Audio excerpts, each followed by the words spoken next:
Hope everyone had a great and wonderful Father's Day on yesterday.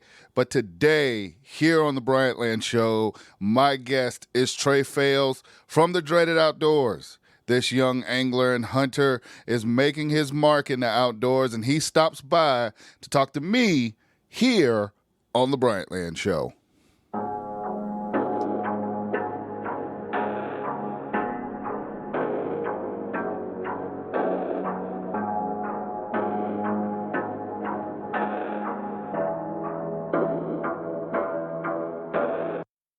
From Stone Mountain, Georgia, this is the Bryant Land Show. Hosted by proud Gamecock and South Carolinian AB3. If you take a look at my guest this week's Instagram, Dreaded Outdoors, his statement on his account breaking down the stigma around POCs enjoying the outdoors. Of course, POCs, people of color. Man, I really like that. It kind of snatched up my attention. Trey Fails, thank you for joining me on the Bryant Land Show, man. How you doing today? I'm good, man. Thanks for having me. I'm honored to be here.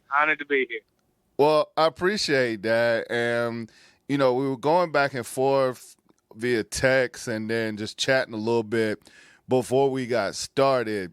And as things would have it, you are from Minnesota, right there in Minneapolis, ground zero with everything that's Yes, going sir. on right now in our country, man. How has that been, and what's it looking like up there in Minneapolis? Because you see things on TV, and as a person who works in TV, I always tell people don't believe everything that you see, but from somebody Right. who's there living in and stuff, what is the land of 10,000 lakes looking like right now?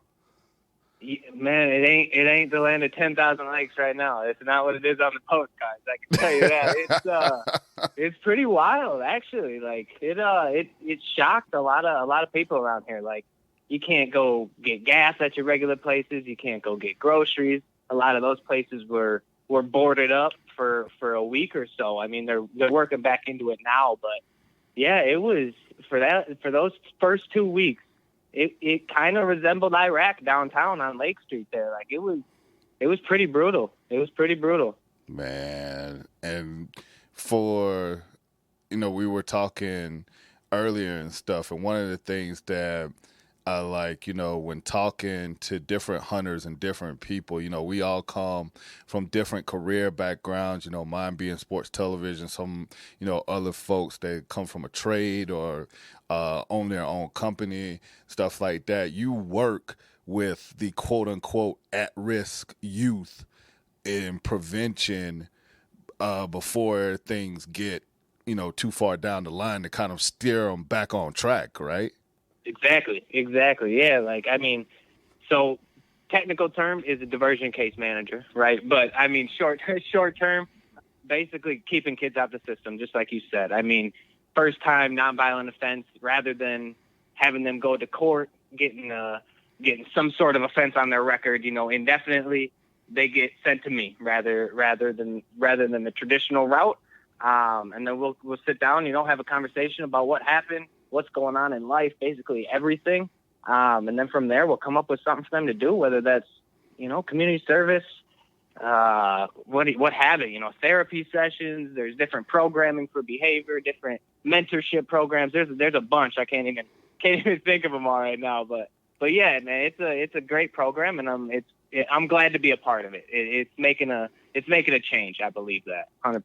Man, and that's what's up. And then, one of the things with that too, I know I've seen, I shouldn't say a lot, but I've seen a few programs where they use the outdoors as that kind of prevention, whether it be like fishing trips or hunting, Yeah.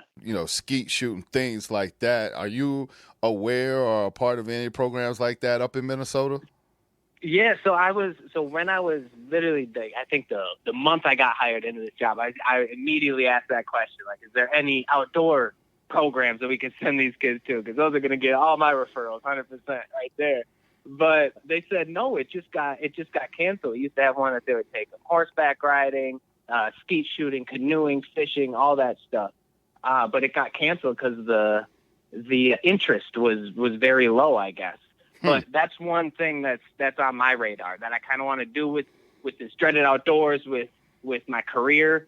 I kind of want to do my own type of diversion program for that, and open that outdoor setting for those kids to, you know, take them hiking and show them that different side that they might not have seen otherwise, you know? Right, so, right. Because even if you don't put them in a deer stand or put them behind a fishing pole, a lot of times just being out in the outdoors, seeing different animals, right, seeing a setting that's different that they're used to, especially if they come from like an inner city or something like that, man, it just it opens their eyes to just different things that's, you know, they normally don't see. 100%. And that's one of the cool things about Minneapolis. We got a bunch of like parks that are, if you're in the middle of them, you think that you're in the middle of nowhere, and it's right downtown. Like, it's right outside of city. Like, it's crazy how close they are.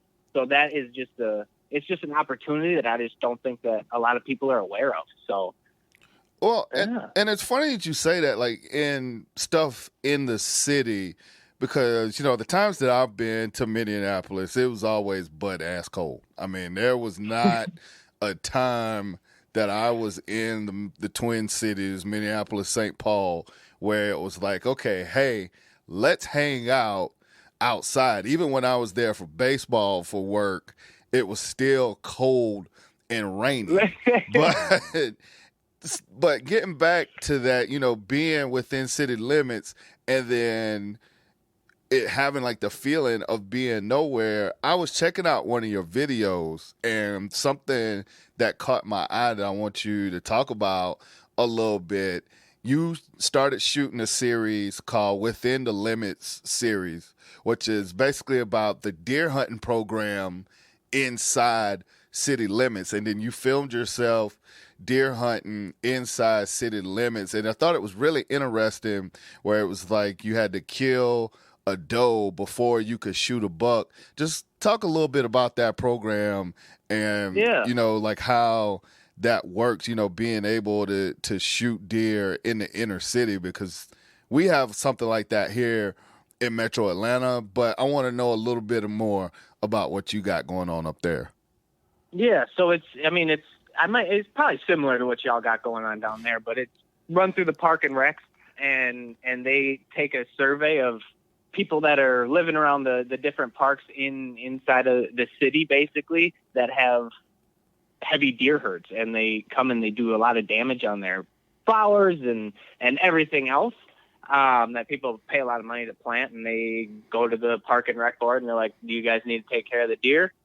All they think about is, okay, well, let's shoot them. So they have a lottery and they auction it off to the residents of the city, and okay, if you can apply, and then you apply. If you pass like the initial check, you have to go shoot your bow. So you got to test for accuracy, and you got to hit 7 out of the 10 at 20 yards within the lungs, basically.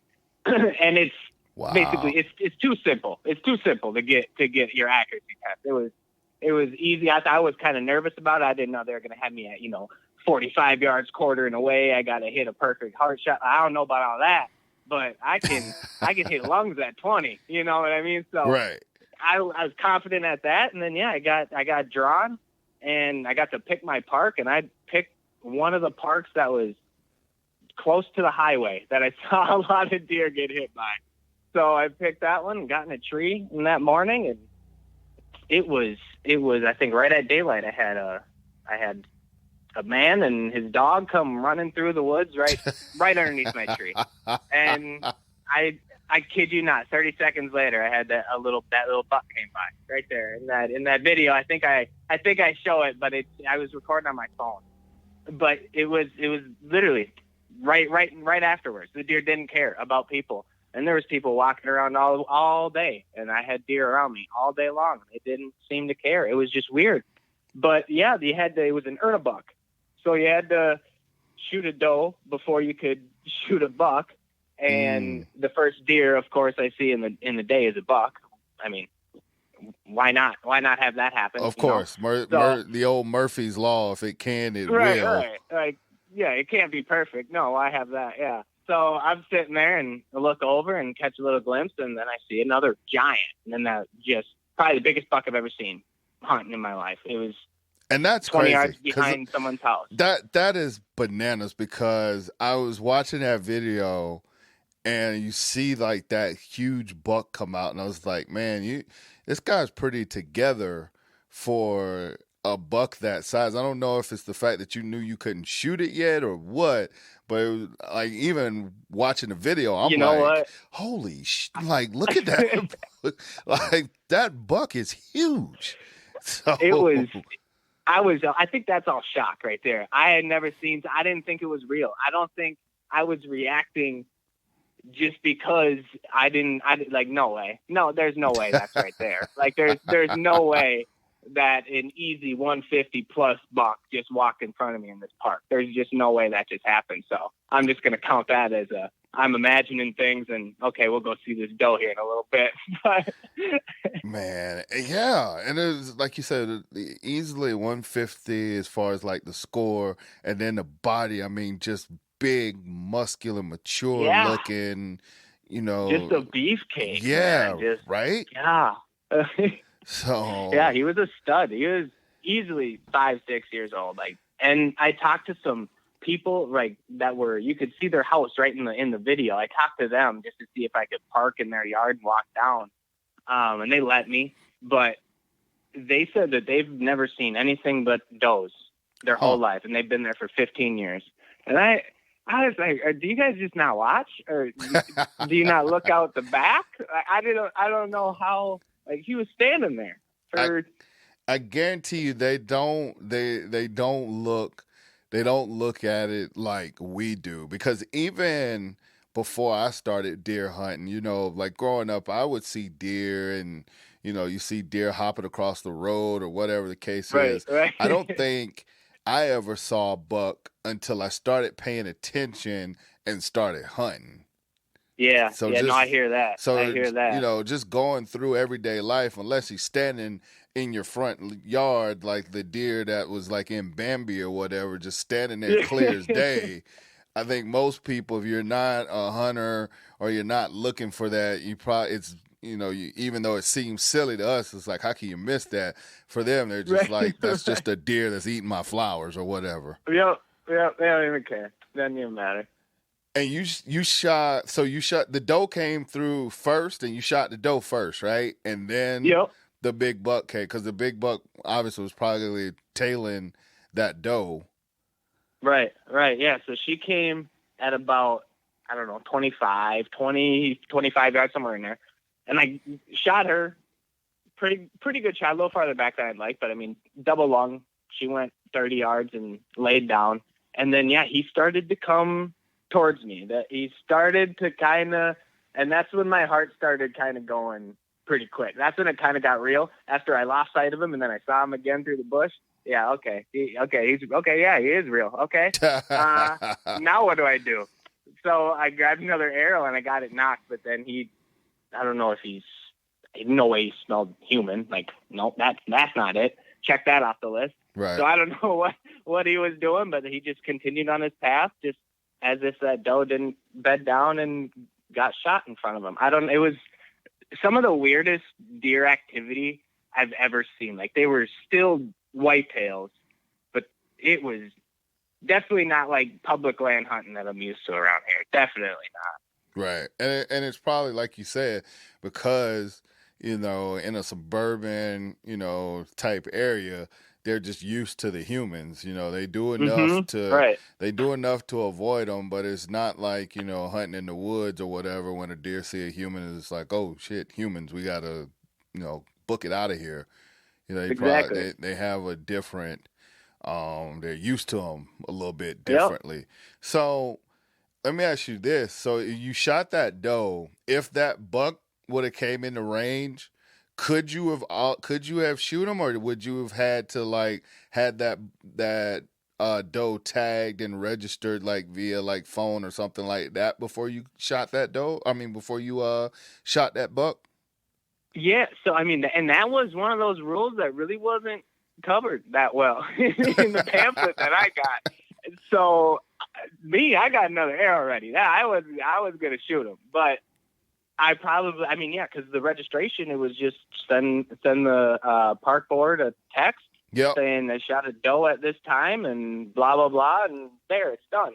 So, I mean, I'd probably say, hey, shot a doe at 8:43, shot a buck at 8:53. Like, I don't know.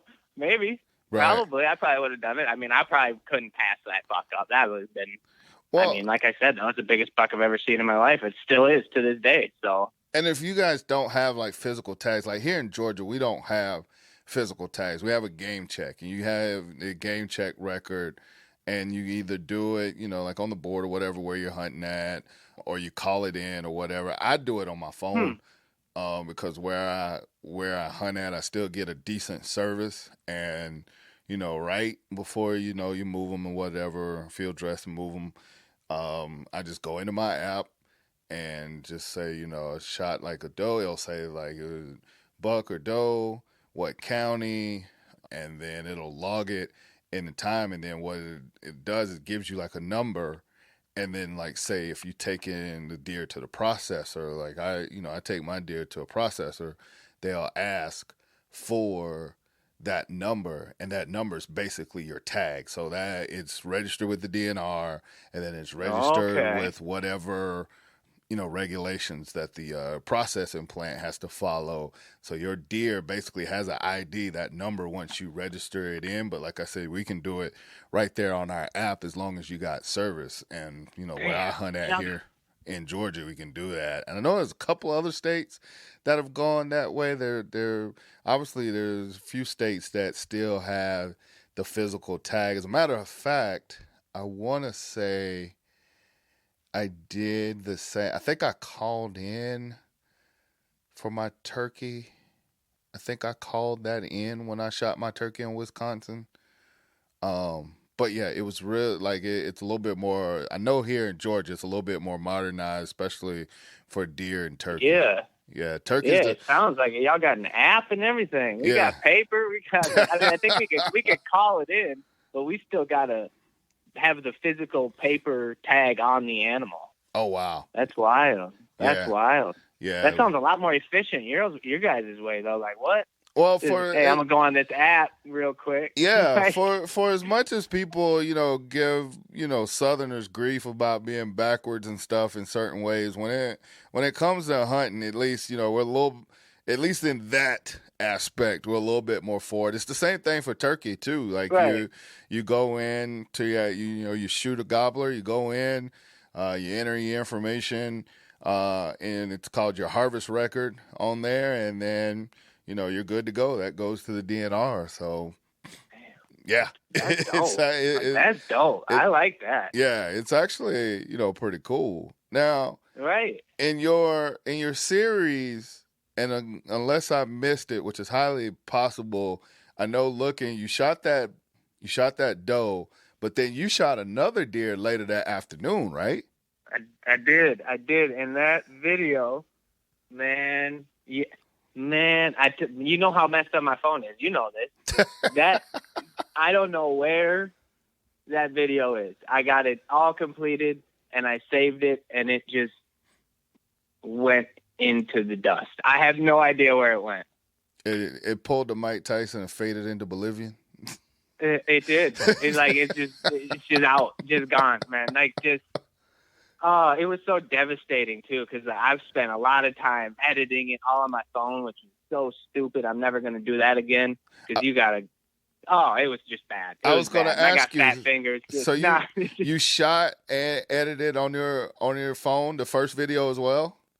Yeah, it was horrible. I do not recommend that to anybody. No. Do it on a laptop. Don't do that. Don't do that to yourself.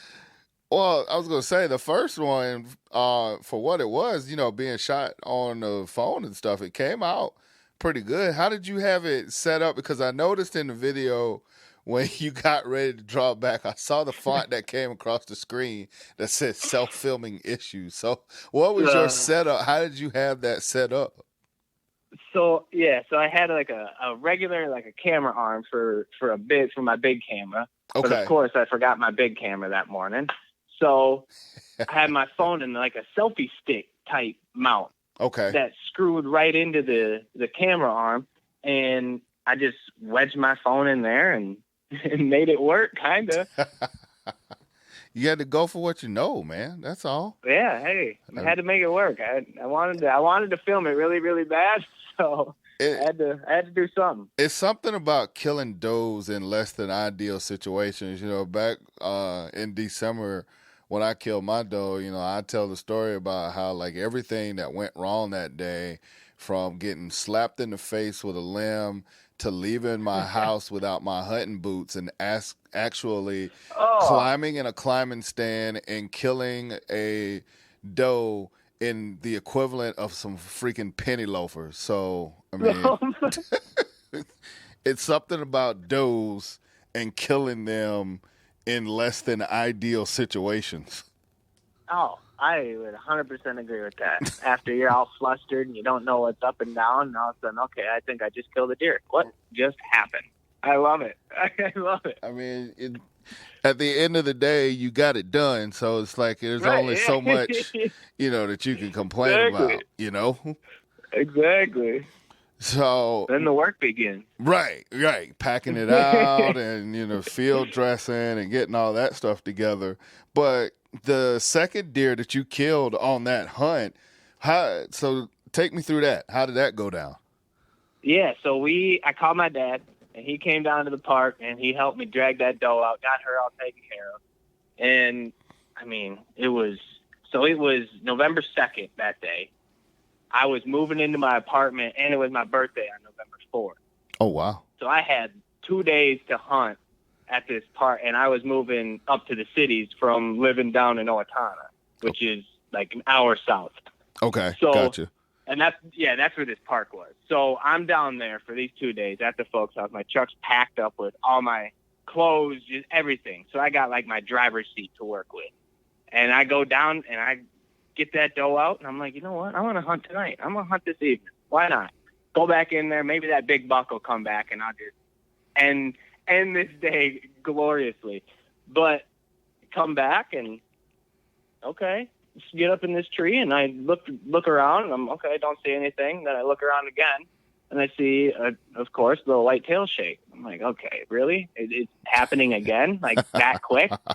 It was 20 minutes. I just called up here. I was talking into the camera all loud. Like I didn't think anything of it. I think I had a couple hours, let the wood settle down like I'm used to hunting, but apparently not, And I look over, and it was a little 8-point. And I was like, okay, well, thinking to myself, I was thinking that I had 2 days to hunt. I wanted to shoot that big one, but maybe not going to hunt in the morning. What's going to happen? So I said to myself, if he comes over here, I'm going to try to get a shot on him and see if I can't shoot 2 deer in one day. Like that would just be epic. Right. So I'm sitting there, and he just started working. Like, I don't know what it was, but he just started working towards me. And, it's probably the big man upstairs telling him, hey, this dude needs something here today. But he came over, and he came in once. I wish I had now I don't even have the footage, so I can't even put clips out. Oh, it's so frustrating. But he came in once, and I drew back, camera arm got in the way again. Oh. And he went away, and I thought he was gone. And I was like, dang, I just messed up my one shot at doing this. Hang the bow, but I moved the bow hanger to the other side of the tree and the camera arm to the other side of the tree. I was like, I'm not doing this again. Right. He comes, and then I look back around, and he's standing right out in front of me, 35 yards. And then he's making a rub out there, and I'm like, what is going on? Like, what is honestly happening? And he comes in within 20 yards. I stop him and crack him, and he goes 40 yards and tips over. Wow. It was wild. It was wild. Man, that's awesome. Like I can't imagine killing 2 deer with a bow in the same day. Like, I mean, you had to be on, forget cloud 9. You had to be like on cloud like 100. Oh, I can't even, like, words cannot describe what I was feeling. And that was my first buck with a bow. So, like, it was nice. tenfold. You know what I mean? Like, it was a wild, wild day, to say the least. Now, I know you said, the camera arm and stuff got in the way, but did you remember to bring your big camera? So I didn't. Again, I didn't. I left it. I left it. I put it. I was like, you know what? I'm gonna take it out. I'm gonna put it in the garage, right on the back of my dad's truck. So I'm gonna walk right past it. Can't miss it. Well, missed it. I guess I lied. I can miss it, and I missed it again. And we were recording on our phone again. It was that the camera part did not get solved when I went home and through all that fiasco. Oh no, that can't go right. Well, but the deer hunting can go right. So I mean, I'm fine clearly. I'll forget my camera any day if I could shoot 2 deer. Well, I was about to say, because clearly you got it right on that day. Now, what I'm always curious to the equipment folks are using. So what kind of bow are you shooting, and then like arrows and broadhead? What kind of phone? No. Your bow, like what type of bow? Oh, the bow. Yep. Yeah, you're gonna love this one.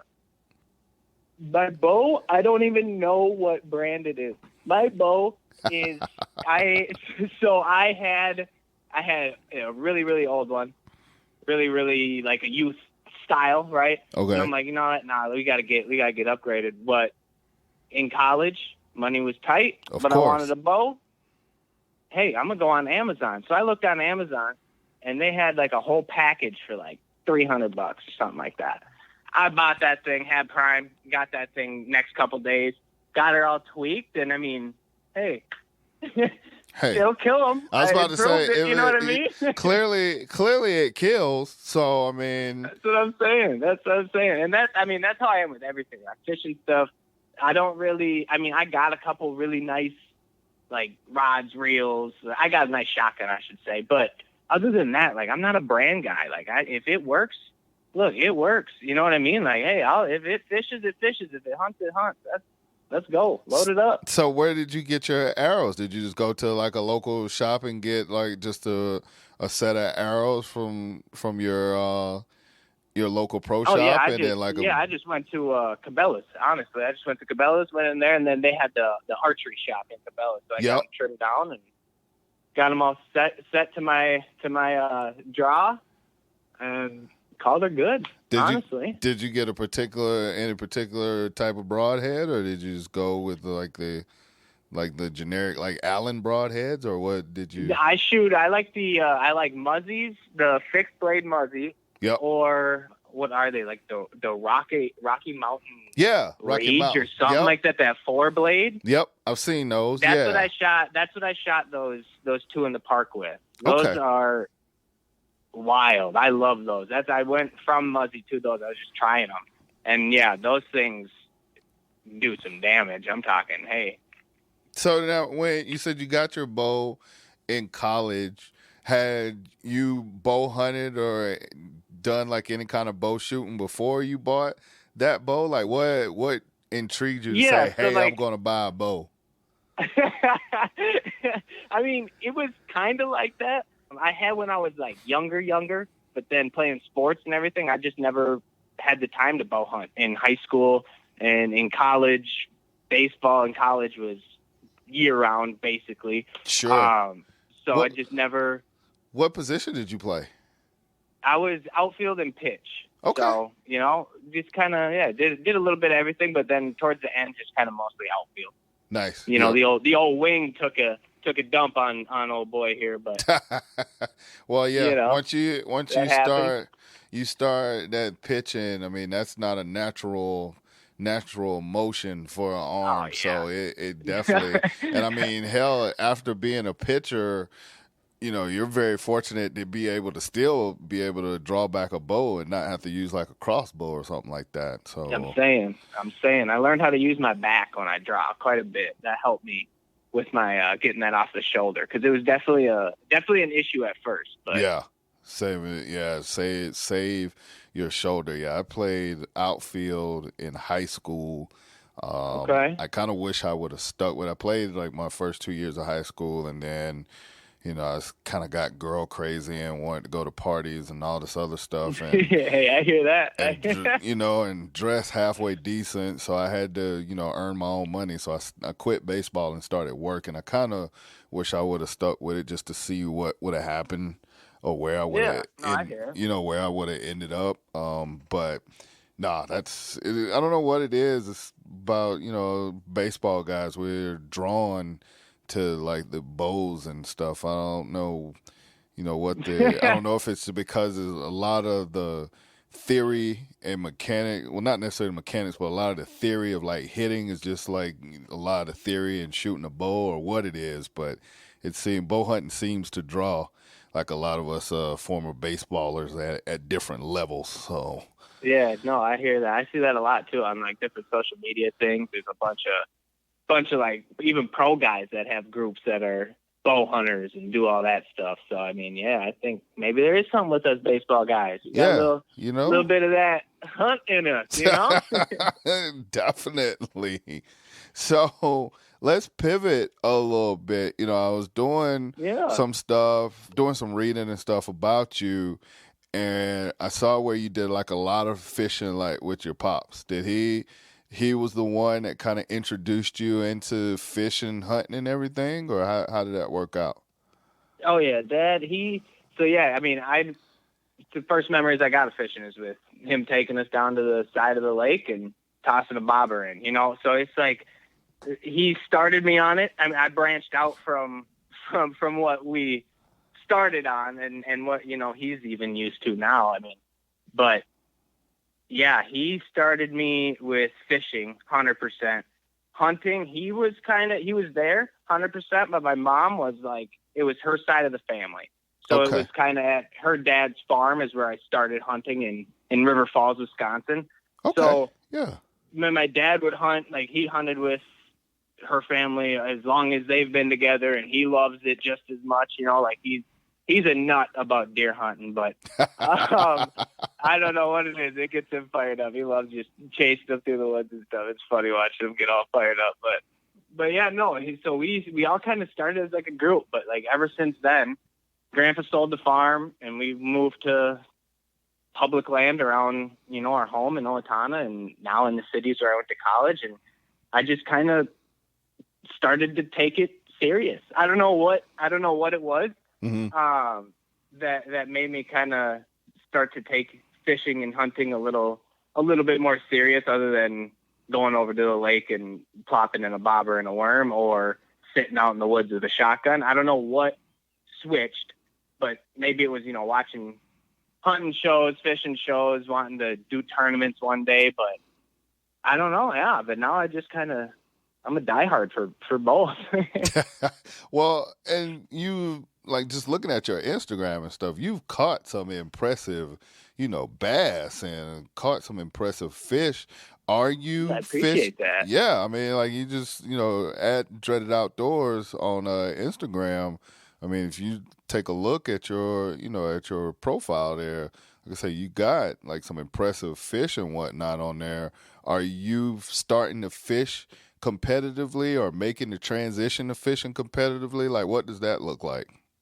Yeah, so it's always been a dream of mine since I've been, 10, 13, is watching Bassmaster Classic and watching these guys come in with these wrap boats and trucks, and it just looks dope to me. That's what I want to do. Right.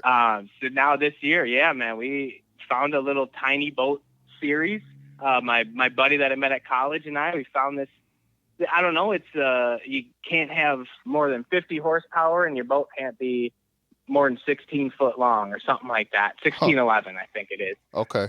So yeah, it's a tiny boats in Minnesota, and it's like 10, 15 boats in a tournament, a couple guys a boat, and you go out for 6 a.m. to noon and see who catches the best 5. So that's what we're doing. The first one was this last Sunday or 2 Sundays ago. And we actually ended up placing 3rd. That was our very first one. Oh. We got 3rd. That YouTube video is coming. I don't know what is taking the computer so long, but it's just taking long for it to get public on YouTube. But right. Yeah, there's a video, and I'm going to try to do YouTube videos of every tournament here on out. So the next one is actually this Sunday. So I was just down this morning. I got up at 3, played a little bit of hooky from work. Don't at me. But we got some stuff done. We got some stuff done virtually afterwards. But went out this morning, left at like 3 a.m. and got down there to a lake. I think the lake's like an hour away that we're going to fish for this tournament.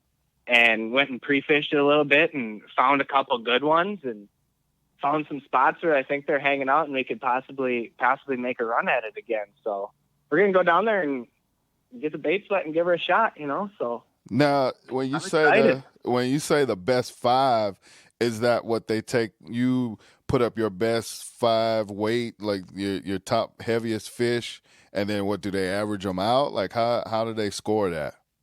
So yeah, it's all by weight. So you bring in however much your heaviest 5 bass weigh of the day. So, I mean, yeah, we got a live well cooler. That's basically what it is. And a couple coal tags, and you got to kind of eyeball them. And yeah, this one looks a little smaller. He's gone. Throw that one in the well. She's in there. Okay. And then we just keep going. I love it. It's fast paced. There's always like something, feel like somebody's on your back the whole day. I don't know. It's nicer than just kind of going out and just fishing. Yeah, I've watched the Bassmaster on TV a few times, and I'm always amazed at just how like bang, bang, bang it is. It's like, you get out there in your boat, you fly to a spot, you fish it for, I don't know, whatever, 20, 30 minutes, whatever it is. They knock out 4 or 5 fish just like that. And then they maybe keep 1 or 2 for the weigh in, throw the rest back, and then on to the next spot. Yeah, then they go. And they keep going. Like it seems like it's a lot of fun.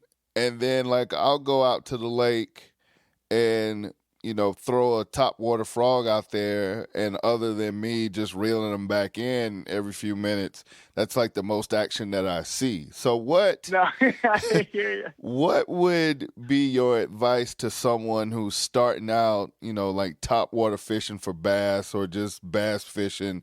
If you're standing, like on the bank and stuff, what would be your advice to someone just starting out there? Yeah, I mean, I did that for my whole life. Like I got a boat. My first boat was in college. Like everything was just kind of happening in these last few years here for me. So I was a bank warrior for many years in my life. So, I mean, with frogging, if you can, my biggest thing with that is to just try to throw as parallel down the bank as possible. So rather than throwing just straight out into the lake and then working it back towards the bank, like if you can, it's difficult to in some spots depending on trees and your access, but if you can, see if you can throw parallel to the bank so it looks like that frog or bait fish or whatever stuck on top of the lilies or the hydrilla, whatever you guys got, is just kind of working along that bank, and it's not coming, because it would be awkward for a sunny or something out there to get injured and then work towards the bank. It just wouldn't be natural. So that would, for like frogging and stuff like in topwater fishing, my biggest thing is to kind of try to work parallel. That's probably my biggest little secret, you could say. Now, and then correct me if I'm wrong, because I'm thinking like the closer to the bank that you're working, it's a little bit more shallow, right? Oh yeah. Yep. Okay. But that doesn't really, like, that don't really have like any kind of bearing or whatever. I mean, yeah. So depending on time of year, I guess. So like maybe talking midsummer here. Yep. That would be when those fish are probably going to be pushed up a little shallower than like right now when they're in. Well, anyway, up here they're in post spawn type, so they're pushed off the bank a little bit now, feeding on anything that moves, kind of, and kind of lockjawed. Some of the females are kind of lockjawed right now, but I mean, those fish in the middle of summer, frogging is when that is gonna thrive. Like that's when the lilies get thick, and those fish move up, and they all move up shallow to get into the shade of the vegetation, and then to the the oxygen that the weeds give off and all that stuff. So. Right. Okay. See, learn something new every day. 'Cause like I said, I was like, you know what? Like most of the time when I fish, I would go, for catfish and put your, chicken liver or your hot dog or whatever, on there, and just kind of drop it to the bottom and wait and see what happens. And then, like the little fish will come and just strategically nibble all your bait away before, something can come by and snag onto that hook. And then the more I started, like watching bass, fishermen and stuff, I was like, you know what? I think I'm going to give that a try. Like, I'm going to try, like, because the top, especially like the top water, man, like if you can get one just to come through and just snatch it up, like you say, just smacking that bait, man. It's wild. Yeah, the action. So, all right. So now I got another trip. We were talking before, like how you reached out to Glitter and Gills, Maisha Renee, who was on this show a couple weeks ago. Yeah. So I got like the shrimp trick for catfish from her that I got, fishing parallel with the frogging from you. So hopefully between, the tips from the two of y'all, I can start, you better be ripping them up. now. Yeah, that's why I start ripping them up. So I gotta put these tips to use, man, and get 100%. Out there. Yeah. Give them a shot. I mean, hey. Catfishing. That's one thing I never did. I never did that. Well, it's last year it's funny you talking about stuff that you never done. Like last year, a buddy of mine that I goose hunt with in Illinois, he runs a fishing charter. So we went out there with him and fished, trout and salmon in Lake Michigan. And okay, brother, when I tell you the fish, and I was just blown away like at the different sizes. Like I caught a real big one. My son caught a real big one that my daughter had to help him with. That was just too funny. Watching both of them fight that fish to get them in. Like we both caught like what is it, like the king salmon or whatever, like real nice size salmon. Yeah. But just being out in the middle of a lake that big, and you would, at least for me, like you would think like, okay, where are you gonna find the fish in a body of water that big? But man, like some of the fish that were hitting and we were reeling in out there, it was just like holy moly! Like they were fish of all sizes. Like we had a great time. That was something, like I said, I never did before. So when you come back, to fishing, bank fishing and stuff, it's like, okay, now I need something again that's going to have that action. So that's what brings me to, fishing top water with my little plastic lifelike frog and stuff. So we're going to see if we can make it work, man. Yeah, for sure. What is your personal best as far as like your bass? What's your biggest one? So it's 5.69 basically. So my scale didn't go to the ounces. So it's 5 pounds, 5.69 pounds. So I think it equaled out to something like a 5.10 or 5.11. I can't remember. I did the math on it one day, but somewhere around 5.5, a little more than 5.5 pounds. Wow. Do you have? I'm looking for a 6. That's my goal this year. I want a 6 really, really bad. I don't know. Me and my buddy, I've been telling him, I think every single day the last week, I'm like, I'm going to catch a 6. I'm going to catch a 6. We're going to catch a 6. It's going to happen, man. It's going to happen. We just got to keep doing it. Are y'all out there every day? Just about as much as I can be. So there's a lake that's literally a block away from my apartment. So I can go out there if I got a couple hours after work someday, or a free lunch period even. Hey, sneak in a couple bass over lunch. Hey, it's like literally it's right there. So boat can be in the water in 15 minutes if you hurry. Oh wow, Wow, that's awesome. So yeah, that was, and I didn't even know that was here when we moved in. So we found that later. I don't know. I don't know if that was, that just kind of happened, but. Man, that's nice. Now, with, like you said, being so close and then being able to, fish and get out there, what would you say, other than, with the catching the 6-pounder, what are the next steps? Like, what are the next things that you're trying to get accomplished? Like, what are your goals that you got laid out, like, for the rest of the year?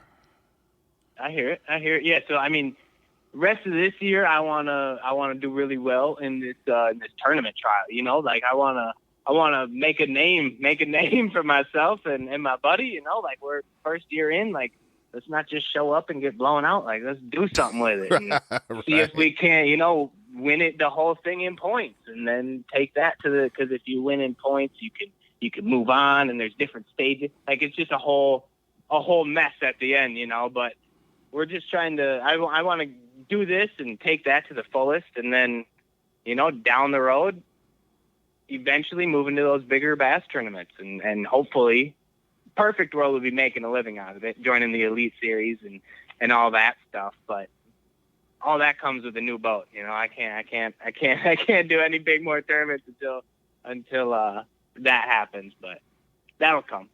Definitely. The more you keep at it and you keep, promoting yourself through like your YouTube and your Instagram and stuff, I mean, you're definitely on the right path to getting everything that you want. So, I mean, Appreciate that. Appreciate that. You're making strides, but there's a couple more I wanted to throw at you before I get you out of here. I noticed that you do a lot of your filming when you're fishing. Is that on your phone? Like, what's your setup for, filming yourself while fishing? And is it much different than what you got going on when you're doing, your hunting and stuff? Yeah, so it's quite a bit different than I use just a straight up GoPro and then an external mic that I plug into that outside of the waterproof case, and that's just on like a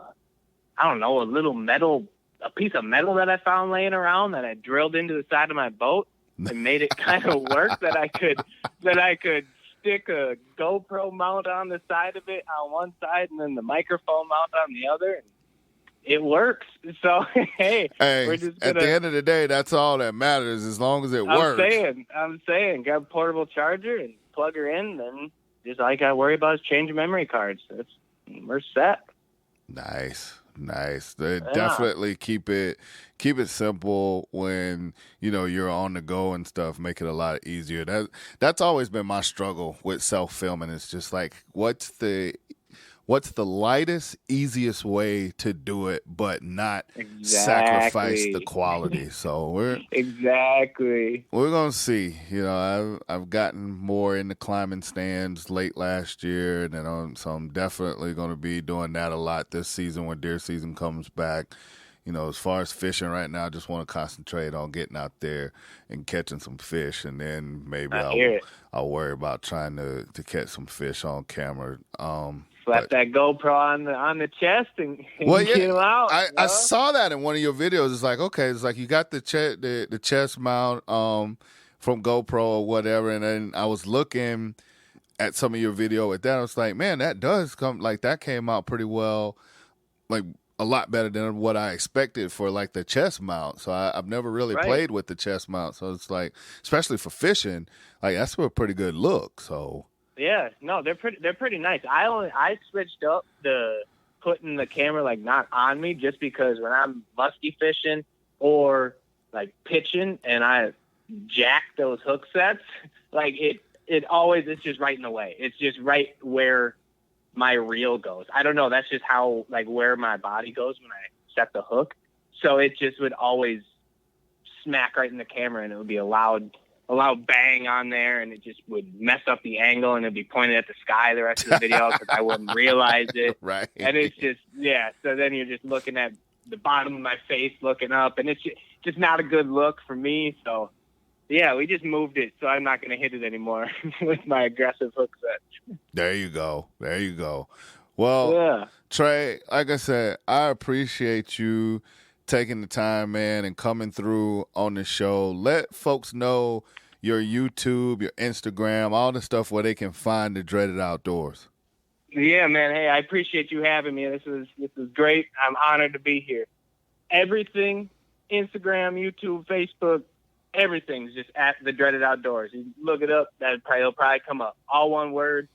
Ding, that's me. The weird-looking dude, dreadlocks, holding fish.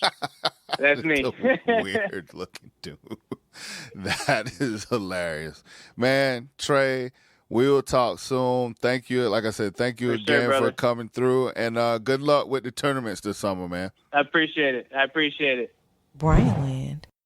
One more time, I want to say thank you to Trey from the Dreaded Outdoors for taking the time and stopping by here and sharing with us what he's got going on.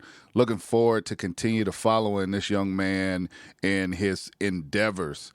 Before I get ready to get up on out of here, I just want to remind you guys, BryantLandCountry.com. BryantLandCountry.com is the website that has every and anything Bryant Land. We have merch, we got videos, we got past podcasts, we have our link to our Patreon account where you can get bonus footage, our bonus episodes, bonus content, all that good stuff is on the Patreon.